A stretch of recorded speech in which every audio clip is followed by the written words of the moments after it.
Yeah. All right, you there, David? Yeah. Can you hear me? Hey, loud and clear. All right.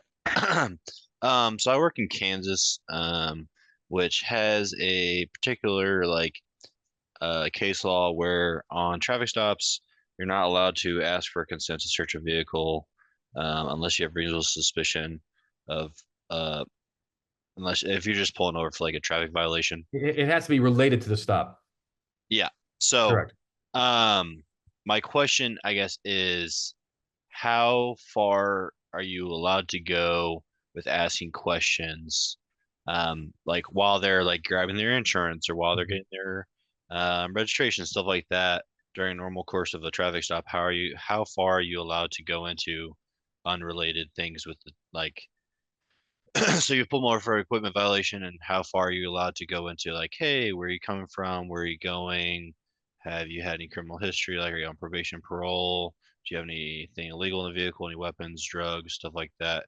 How Yeah. far would be reasonable or constitutional to go into that based on Kansas case law, do you think? Yep. Yep. You're with KHP too, aren't you? No, I'm with Olathe. Okay. You know the KHP got all smacked around on that Yeah, but that was the trooper from two my step. yeah, but from my understanding, wasn't that they would do their traffic stop, and then basically do their redo their whole stop from there. Kind of. But let me explain. Yeah, Yes and no. But let me explain the four ways to. I like to say the four ways to pursue your hunches in Kansas. Right. That's what we're doing here. Right. I yeah, mean, you can't call it reasonable suspicion because if you have reasonable suspicion, just extend the traffic stop and just take care of business. Right. yeah, So it's the four ways to try to be like, how am I gonna like quench my thirst over here? I know there's something going on. I just can't put my finger on it. And here it is. Number one is multitasking. Right. Multitasking is kind of what you were inferring to about, hey, can you come back to my car? Can I talk? Can I do this morning in my car or whatever? And this is pretty much what the interdiction guys do. This is like their main, um, method of pursuing their hunches or trying to build up reasonable suspicion is they will write the ticket and talk at the same time. Okay, that's number one. So far, so good, right? yeah, Number two, downtime. This is where you are, and there's cases on all this, of course, right? But this is where you are waiting for something to happen, right? So, probably a classic example is dispatch, right? You want to wait for the guy's return to come back before you start scratching a ticket. I mean, hell, if he has a warrant, he can scratch a ticket, maybe. I don't know. yeah.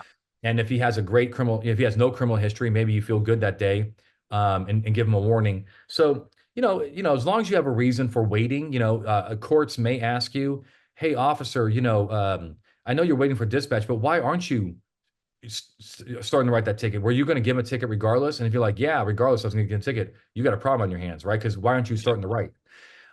But if the officer's like, look, I got discretion. I want to hear what the dispatch has to say. If he's going to jail, then I'm not, then we don't write, I'm not going to write my ticket, whatever it is, right?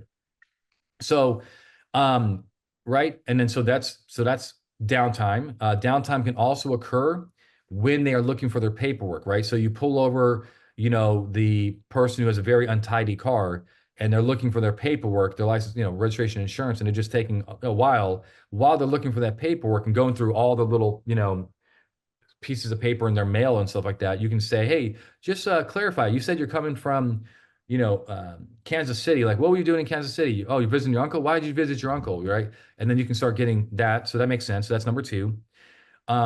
Number three is, hold on. Oh, backup officer. So this is my favorite. The backup officer is where, and by the way, the reason we're talking about all this is because U.S. versus Rodriguez or Rodriguez versus U.S., where the Supreme Court said that you can ask unrelated questions as long as it does not add time to the stop, right? Hmm. If all these questions are unrelated to the reason for the stop, you got to be very careful. In Kansas as well, it's all about time, not topic, right? Except that's consent to search issue. So the backup officer is my favorite, right? So David, I'm working the stop, I'm writing the ticket, I'm running dispatch, I'm doing my thing. You are at that car talking about whatever you want to talk about.